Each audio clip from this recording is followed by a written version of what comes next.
আসসালামু আলাইকুম। হৃদিতা গল্পের ৮ নাম্বার পার্ট। তো বেশি কথা না বলে চলুন গল্প শুরু করা যাক। রেস্টুরেন্টে গিয়ে বসতেই পিছন দিক থেকে এক বৃদ্ধ লোক বলে উঠল, বাবা কেমন আছো? বৃদ্ধ লোকটির দিকে রীতিমতো অবাক হয়ে তাকিয়ে আছি। কে উনি? চিনতে পারছি না দেখে বৃদ্ধ লোকটি বলল, বাবা আমাকে চিনতে পারছো না? আমি বললাম, সরি আঙ্কেল, মাফ করবেন, সত্যি আমি আপনাকে চিনতে পারছি না। আঙ্কেল বলল, 1 বছর আগে বখাটের হাত থেকে তুমি আমার মেয়েকে বাঁচিয়েছিলে, মনে আছে? আমি বললাম, জি আঙ্কেল, এবার মনে পড়েছে। কেমন আছেন আপনি? আঙ্কেল বলল, হ্যাঁ ভালো। সেদিন তোমাকে কৃতজ্ঞতা প্রকাশ না করেই বাসায় চলে গেছিলাম। বাসায় যাওয়ার পর কৃতজ্ঞতা প্রকাশ করতে না পারায় অনুশোচনা কাজ করছিল। তারপর আবার ফিরে আসছিলাম, কিন্তু তোমাকে খুঁজে পাইনি। হতাশ হয়ে বাসায় ফিরে যেতে হয়েছে। আজ একবার ভাগ্যক্রমে রেস্টুরেন্টে তোমার সাথে দেখা হয়ে গেল। আমি বললাম, সরি আঙ্কেল, আমি আসলে বুঝতে পারি নাই আপনি আমাকে এতটা খুঁজছেন, নয়তো আমি আপনার সঙ্গে দেখা করতে আসতাম। আঙ্কেল বলল, না থাক, সেটা আর করতে হবে না। তো এখন কি করতেছো? আমি বললাম, পড়াশোনা করছি এবং পাশাপাশি পার্ট টাইম জব করছি, এই আর কি। আঙ্কেল বলল, বাবা তোমাকে একটা অনুরোধ করব, রাখবে? আমি বললাম, আঙ্কেল অনুরোধের কথা বলছেন কেন? আপনি আমাকে আদেশ করতে পারেন, সেটা আমি অবশ্যই শুনবো। আঙ্কেল বলল, বাবা আমার অফিসে অনেক শত্রু লেগে গিয়েছে। অফিসে কাকে বিশ্বাস করব তেমন কোনো পার্সনকে খুঁজে পাচ্ছি না। যদি তুমি রাজি থাকো তাহলে আমার একটা ভালো পোস্টে তোমাকে জব দিতে পারবো। এতে তোমার লাইফও রঙিন হয়ে উঠবে। আঙ্কেলের কথা শুনে কিছু একটা ভাবতে ওপাশ থেকে আরোহী বলে উঠলো, আঙ্কেল আপনি টেনশন নিয়েন না, ও চাকরিটা পেলে অবশ্যই করবে, সেটা আমি গ্যারান্টি। আঙ্কেল বলল, বাবা কি ভাবছো? আমি বললাম, না মানে আঙ্কেল, আমি যে পার্ট টাইম জবটা করছি এতে ভালোই চলছে, অন্য কোনো চাকরি না করলেও হবে। আঙ্কেল বলল, চাকরিটা করলে একে তো তোমার পক্ষেও ভালো হবে, আমার দিক থেকে ভালো বিশ্বস্ত একজনকে পেয়ে যাব। সেটা কিন্তু দুই দিক থেকেই ভালো হবে, কথাটি একবার ভেবে দেখো। আঙ্কেল যে কথা বলছে তা ঠিকই বলছে, চাকরি হলে তো আমার লাইফটা সাজাতে পারবো। তাছাড়া আঙ্কেল যেহেতু নিজ ইচ্ছায় সুযোগটা দিতে যাচ্ছে, হাতছাড়া করা মানে বোকামি। এসব ভেবে আঙ্কেলকে বললাম, আঙ্কেল আপনি যেহেতু চাকরির কথা বলছেন এতে আমার কোনো অমত নেই। তাছাড়া পড়ালেখা শেষ করে তো এমন একটা চাকরির সন্ধানই করতাম আমি। আঙ্কেল বলল, বাবা তুমি আমাকে সত্যিই বাঁচালে। তুমি হয়তো জানো না আমার কি পরিমাণ শত্রু লেগে আছে, সুযোগ পেলে ওরা আমাকে শেষ করে ফেলবে। আমি বললাম, আঙ্কেল আমি থাকতে আপনার কোনো টেনশন নেই, আমার সর্বোচ্চ দিয়ে হলেও আপনাকে শত্রুমুক্ত করার চেষ্টা করব। আঙ্কেল বলল, বাবা এরকম ভরসা দেওয়ার মতো একজন পার্সনকে দরকার ছিল, যাক অবশেষে তোমাকে পেয়ে গেলাম। আঙ্কেলের মাধ্যমে চাকরিটা পাওয়ায় কয়েক বছরের ব্যবধানে লাইফটা একদম চেঞ্জ হয়ে গেল। এখন গাড়ি বাড়ি সব হয়েছে, কিন্তু পরিবার করতে পারিনি। মাঝে মধ্যে আঙ্কেলকে কৃতজ্ঞতা সুরে বলি, আঙ্কেল আপনি আমার পাশে ছায়ার মতো না দাঁড়ালে হয়তো এসব কিছুই করতে পারতাম না। তিনি আমার কথার প্রতি উত্তরে শুধু একটা কথা বলতো, আমি তেমন কিছুই করিনি, তোমার সাফল্যের পিছনে যে পরিশ্রমটা দিয়েছ সেটা হয়তো সবাই পারে না। দিনরাত সমানভাবেই কাজ করেছ, যার জন্য তুমি আজ সাফল্য ব্যক্তিদের মধ্যে একজন। আমি আরো দোয়া করি তোমার সামনের দিনগুলো যেন আরো ভালো কিছু করতে পারো। আঙ্কেল আমাকে শুধু একথা বলতো, তার সঙ্গে যদি ভাগ্যক্রমে দেখা না হতো তাহলে হয়তো আমার ভাগ্যের চাকাটা এইভাবে খুলতোই না। এই ছিল 5 বছর আগের ঘটনা। এখন বর্তমানে আসা যাক। অফিসে মনোযোগ সহকারে ল্যাপটপে কাজ করছি। হঠাৎ পাশে রাখা ফোনটা ক্রিং ক্রিং করে বেজে উঠলো। স্ক্রিনে লক্ষ্য করতে আঙ্কেলের নাম্বারটি ভেসে উঠলো। তড়িঘড়ি করে রিসিভ করলাম, বললাম হ্যালো। আঙ্কেল বলল, বাবা কি করছো? আমি বললাম, আঙ্কেল অফিসে বসে কাজ করছি। আঙ্কেল বলল, তোমার যতই কাজ থাকুক না কেন কাল কিন্তু আমার মেয়ের বিয়েতে তোমাকে আসতেই হবে। আমি বললাম, হ্যাঁ আঙ্কেল আমি অবশ্যই যাব। আঙ্কেল বলল, আচ্ছা ঠিক আছে, কাজ করো। কাল যদি আমার মেয়ের বিয়েতে তোমাকে না দেখি তাহলে কিন্তু বাবা আমি অনেক মন খারাপ করব। আমি বললাম, আঙ্কেল আপনি যেহেতু বলেছেন তো আমি অবশ্যই যাব।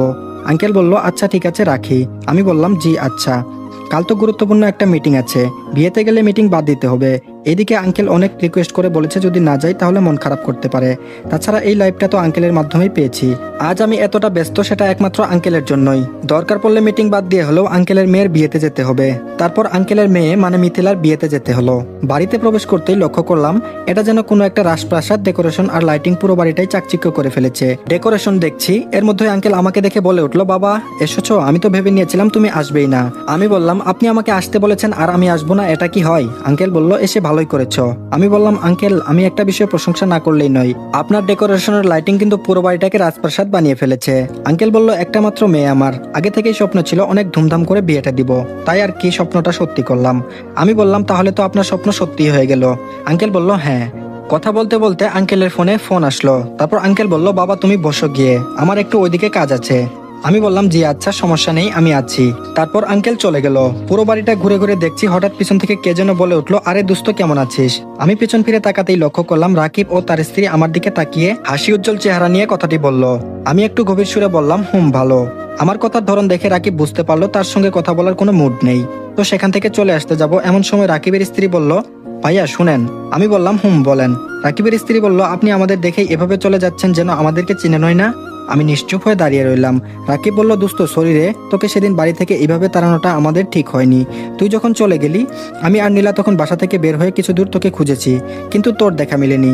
সরি দোস্ত, অনেকদিন পর তোর সঙ্গে দেখা হলো, মন খারাপ করে থাকিস না। আমি বললাম, তোর মতো বন্ধু না থাকাই ভালো। এই বলে ওখান থেকে সরে গেলাম। রাকিব ও তার স্ত্রী আমার দিকে অবাক হয়ে তাকিয়ে আছে। ওরা হয়তো আমার কাছ থেকে এরকম আচরণ আশা করেনি। ব্যাস সোফায় গিয়ে বসে আনমনে ফেসবুকের নিউজ ফিড দেখছিলাম। হঠাৎ হৃদিতার কণ্ঠে গানের আওয়াজ শুনতে পেলাম।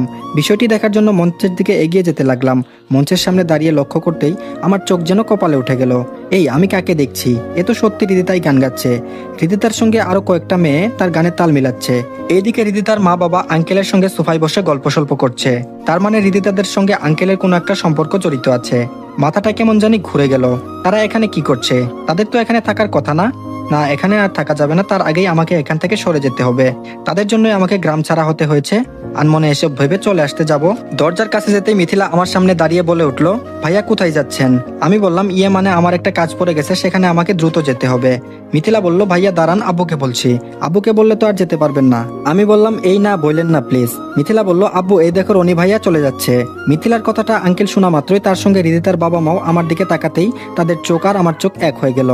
তারপর কোনো কথা না বলে চলে আসতে যাব, তার আগে হৃদিতার বাবা আমার পথ আটকে যা বলল। হৃদিতার বাবা বলল, বাবা তুমি এতদিন এখানে থেকেছো অথচ আমরা কিছুই জানি না। হৃদিতার মা বলল, বাবা আমাদের ভুল আমরা অনেক আগেই বুঝতে পেরেছি, কিন্তু আফসোস তোমার কাছে গিয়ে যখন ক্ষমা চাইবো ঠিক তখনই আমাদেরকে ছেড়ে চলে আসছিলা। বাবা তুমি আমাদের মাফ করে দাও প্লিজ, আমরা সত্যি অনেক অনুতপ্ত আর লজ্জিত। আমি নিশ্চুপ হয়ে দাঁড়িয়ে আছি। তারপর হৃদিতার বাবা বলল, দেখো বাবা আমি তোমার রাগটা বুঝতে পারছি, কিন্তু আমি তখন কি করতাম বলো?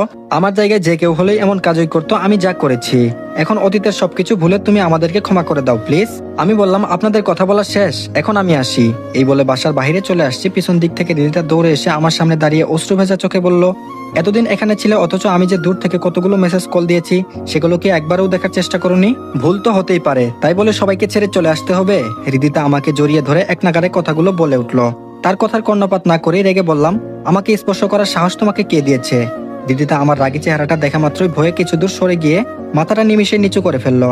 তারপর বললাম, একটা কথা ভালোভাবে শুনে রাখো, তুমি আর তোমার বাবা ভুলেও আমার সঙ্গে কথা বলার চেষ্টা করতে আসবে না। ঘৃণা নামক শব্দে তোমার আর তোমার বাবার নামটা খুব ভালো করেই লেখা আছে, সেটা চাইলেও মুছে ফেলা সম্ভব না। হৃদিতা বলল, ভুল তো মানুষেরই হয়। এই কথা বলতেই তার কথা থামিয়ে বললাম, চুপ, আরেকটা কথাও আমি শুনতে চাই না। এ বলে আঙ্কেলদের বাসা থেকে বের হয়ে আসলাম। অপরদিকে হৃদিতা কান্না করে তার বাবাকে বলল, বাবা ওর কি আর রাগ ভাঙানো সম্ভব হবে না? হৃদিতার বাবা বলল, মারে তুই কান্না করিস না, আমি রনির কাছে যেভাবে হোক ক্ষমা চেয়ে তোর ভালোবাসাকে একত্রে করে দিব।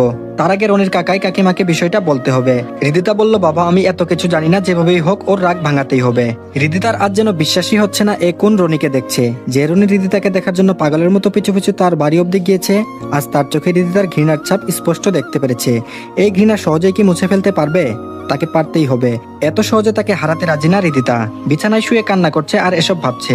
হঠাৎ করে কারো স্পর্শ পেয়ে হৃদিতা পিছন ফিরে লক্ষ্য করলো তার মা ছলছল চোখে তার দিকে তাকিয়ে আছে। হৃদিতা বলল, মা তুমি এখানে? হৃদিতার মা বলল, কান্না করছিস? হৃদিতা বলল, কই না তো। হৃদিতার মা বলল, মারে সন্তানের মিথ্যা কথা যে মায়েরা খুব সহজেই ধরে ফেলে, আর এখন তুই কান্না করার পরও আমাকে মিথ্যা বলছিস সেটা আমি শিওর। হৃদিতা কান্না করতে করতে বলল, একটা কথা কি জানো মা, যার চোখে আমার জন্য ভালোবাসায় ভরপুর ছিল সে চোখ আজ আমি ঘৃণা স্পষ্ট দেখেছি। জানো মা, ও আমার পিছনে 2টা বছর ঘুরেছে, আমিও ওকে এমনি এমনি ঘুরিয়েছি, তার প্রপোজাল গ্রহণ করিনি। যখন ওকে ভালো লাগতে শুরু করলো ঠিক তখন ওই দুর্জয় এসে আমাদের মাঝে দেয়াল সৃষ্টি করে দিল। মা তুমিই বলো আমি কি জেনে বুঝে এসব করেছি? হৃদিতার মা বলল, না রে মা, তুই এসব জেনে শুনে করিসনি, কিন্তু ঠিক ওই গ্রামবাসীর সামনে রনিকে অপমান অপদস্থ করা হয়েছে, সে কথা রনি এখনো ভুলেনি। হৃদিতা বলল, মা আমি যে ওকে ভীষণ ভালোবেসে ফেলেছি সেটার কি হবে? হৃদিতার মা বলল, তা বলতে পারবো না, কিন্তু তার মনে জায়গা নিতে হলে আমাদেরকে যেভাবেই হোক তার কাছ থেকে ক্ষমা নিতেই হবে। হৃদিতা বলল, মা আমি ওকে না পেলে একটা কিছু করে ফেলবো। হৃদিতার মা বলল, কি এসব অলক্ষণে কথাবার্তা বলছিস? তোর যদি কিছু হয়ে যায় আমরা কাকে ঘিরে বেঁচে থাকবো বলতো? হৃদিতা বলল, তাহলে যেভাবেই হোক ওকে আমার কাছে এনে দাও মা। হৃদিতার মা বলল, ধুর পাগলি মেয়ে, মায়ের সামনে কি এসব কথা বলতে আছে? হৃদিতা বলল, মা তুমি হাসছো? হৃদিতার মা বলল, না থাক, আর হাসবো না। হৃদিতা বলল, তার মানে তুমি আমার কথা সিরিয়াসলি নাওনি তাই তো? হৃদিতার মা হেসে হেসে বলল, আমার মেয়ে যেহেতু বলেছে তো জামাই বানালে রনিকেই বানাবো, এবার খুশি তো? হৃদিতা খুশি হয়ে বলল, মা সত্যি বলছো? হৃদিতার মা বলল, হ্যাঁ রে মা, সত্যিই বলছি, তার আগে তোর আব্বুকে তোর মামুকে বলতে হবে। হৃদিতা তার মাকে জড়িয়ে ধরে বলে উঠলো, আমার বেস্ট মা। অপরদিকে যাদের দেখলে মাথায় রক্ত উঠে যায় তাদের সঙ্গে যে এইভাবে দেখা হয়ে যাবে সেটা স্বপ্নেও কল্পনা করিনি। কিন্তু হৃদিতা আমাকে জড়িয়ে ধরলো কেন? ও নিশ্চয়ই আমাকে ভালোবেসে ফেলেছে। কথায় আছে না, দূরত্ব ভালোবাসা বাড়ে, সে জো হয়েছে হৃদিতা। রিদিতার। আগে তো তার পিছনে লেগেই থাকতাম, তখন তো আমাকে ভালোবাসেনি। আজ তার ভুল বুঝে অন্যায় করেছে এবং অনুশোচনা থেকে হয়তো আমার জন্য ভালোবাসা জন্মেছে। যাই হোক, তাকে নিয়ে ভাবার মতো সময় আমার কাছে নেই। গ্রামবাসীর সামনে আমাকে যে অপমান অপদস্থ করেছে সেটা তো আমি কখনোই ভুলবো না। আর না, ক্ষমা করার তো প্রশ্নই আসে না। তবে একটা বিষয়ে মাথা কাজ করছে না, আঙ্কেলের সঙ্গে রিদিতাদের কি সম্পর্ক হতে পারে সেটা তো বুঝতে পারছি না। এসব ভেবে আমার কোনো কাজ নেই, যেটা খুশি তা হোক, আমার কি। বাসায় এসে আনমনে ভাবছি, এর মধ্যে পাশে থাকা ফোনটা ক্রিং ক্রিং করে বেজে উঠলো। ফোনটা হাতে নিয়ে স্ক্রিনে লক্ষ্য করতে আরোহী নামটা ভেসে উঠলো। দেরি না করে ফোনটা রিসিভ করলাম। উচ্চস্বরে বললাম, হ্যাঁ বল। আরোহী বলল, কি ব্যাপার, রেগে আছিস মনে হয়? আমি বললাম, আজ আমার মন মেজাজ দুইটাই খারাপ। আরোহী বলল, বিষয়টি কি জানতে পারি? আমি বললাম, তোকে একটু পর বলছি, এখন ফোনটা রাখ। আরোহী বলল, আচ্ছা ঠিক আছে, পরে কথা বলবো না, রাখি তাহলে। আরোহী এই বলে লাইনটা কেটে দিল। তারপরের দিন সকালে ঘুম থেকে উঠে ফ্রেশ হয়ে অফিসে যাব এমন সময় দরজায় কে জানি অবিরাম কলিং বেল বাজিয়ে যাচ্ছে। বেশ রেগে মেগে দরজার কাছে গিয়ে বললাম, কে? ওপাশ থেকে কোনো রেসপন্স না পায় দরজা খুলে সামনে তাকাতেই আমার চোখ যেন কপালে উঠে গেল। কাকাই কাকিমা, তানিশার কুলে একটা আবার ছোট বাচ্চা। তাদের দেখে আমি যেন বাক শক্তি হারিয়ে ফেললাম এমন অবস্থা। বেশ নিজেকে সামলে নিয়ে বললাম, কাকাই কাকিমা তোমরা কেমন আছো? এই কথা বলতে দেরি, কিন্তু কাকিমা আমাকে থাপ্পড় মারতে দেরি হলো না। থাপ্পড়ে ভেবাচেকা খেয়ে কাকিমাকে বললাম, কাকিমা আমাকে মারতে পারলে? কাকিমা বলল, তুই এত পাষাণ কিভাবে হতে পেরেছিস বলতো? ওইদিকে আমি দিনরাত কান্নাকাটি করে মরে যাচ্ছি, আর তুই এদিকে আমাদের কথা ভুলেই গেছিস, কখনো ফোনটাও তো দিতি না। তোর কেন এত জিদ বলতো? কাকিমার কথা শুনে আমি নিশ্চুপ হয়ে রইলাম। তারপর কাকা বলল, বাবা তোকে আমরা ছেলের মতোই লালন পালন করেছি, কখনো কোনো কিছুর অভাব বুঝতে দেইনি। তানিশাকে যা দিয়েছি তার থেকে তোকে একটু সবকিছুতেই বেশি দিবার চেষ্টা করেছি। তুই কিনা আমাদেরকে এভাবে ভুলে গেছিস? কখনো তো আমাদের ফোনও করে বলিসনি, কাকাই তুমি কেমন আছো? কি বলেছিস কখনো? তা কেন করবি? তুই তো আমাদেরকে আপনই ভাবিস নাই। আজ যদি রিদিতার বাবা আমাদের ফোন করে না জানাতো তাহলে হয়তো তোকে খুঁজেই পেতাম নাই। আমি মাথা নিচু করে বললাম, সরি কাকাই, আমার ভুল হয়েছে। কাকা বলল, আসলে আমরা তোকে ভালোবাসলে কি হবে, তুই তো আমাদেরকে ভালোবাসিস না, আপনও ভাবিস না। কাকাই কথাগুলো বলার মাঝে কাকিমা বলে উঠলো, হ্যাঁ তুমি ঠিকই বলেছো। ও যদি আমাদেরকে আপন ভাবতো তাহলে ঠিকই আমাদের কথা ভেবে বাড়ি গিয়ে না থাকলেও অন্তত দেখাটা করতো। তাছাড়া আমাদের কথা মনে রেখেই বা কি হবে? এখন তো ওর ছোট বোন নেই, অনেক বড় হয়ে গেছে, বাড়ি গাড়ি সবকিছুই হয়েছে তার। এখন কাকাই কাকিমা না থাকলেই বা কি, চলো আমরা বরং গ্রামেই চলে যাই। কাকাই বলল, হ্যাঁ সেটাই ভালো হবে, চলো। কাকাই কাকিমা তানিশা চলে যেতে ধরলো, তার আগে আমি দরজার সামনে গিয়ে বললাম, বললেই হলো আমার বাবা মাকে এত সহজে ছেড়ে দিব? ছেলে তো বাবা মার সঙ্গে অভিমান করবে, তাই বলে তার ছেলের সঙ্গে যে বাবা মা অভিমান করবে এটা কিন্তু ঠিক না। তারপর কাকিমা কান্না করে বলল, তুই অভিমান করে এত বছর আমাদের ছেড়ে থাকতে পারলে তো আমরা তোর সঙ্গে অভিমান করে থাকতে পারবো না? আমি বললাম, হয়েছে, আর কান্না করতে হবে না। এই দেখো আমি কান ধরছি, আর কখনো তোমাদের উপর রাগ করে থাকবো না। এবার আমরা সবাই এক বাসাতে একসঙ্গেই থাকবো। আমার কথাগুলো শুনে কাকাই হঠাৎ বলে উঠলো, সম্ভব না। কাকার কথাটা শুনে রীতিমতো অবাক হয়ে কাকাইয়ের দিকে এক দৃষ্টিতে তাকিয়ে আছি, আর ভাবছি কাকাই সম্ভব না কেন বললো।